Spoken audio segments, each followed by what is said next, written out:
Welcome to the Learning Pines YouTube. We hope this video helps. You begin by uploading your video and choosing how captions will be created. This is where you control accuracy versus speed. Once uploaded, pick the language and either auto-generate subtitles to save time or switch to manual mode for precise wording.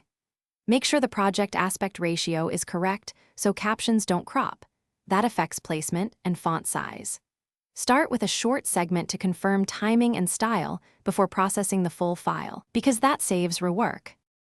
Once you have initial subtitles, refine timing by using the timeline and the audio waveform to align captions with speech.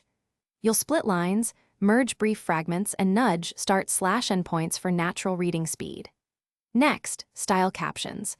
Pick readable font, adjust size and background opacity, and position text for clear visibility over your footage. Make sure to preview with sound to check reading pace. This ensures viewers finish sentences before cuts or overlays appear. Finish by previewing the entire video and correcting any last misheard words or timing shifts.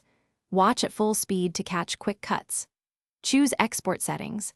Burn captions into the video for universal playback or export an SRT file for platforms that support separate captions. If captions look off after export, rerun auto caption on a clipped segment or open the SRT in a text editor to correct timestamps. That targeted fix is faster than redoing the whole project. Thanks for watching. Consider subscribing if we helped you.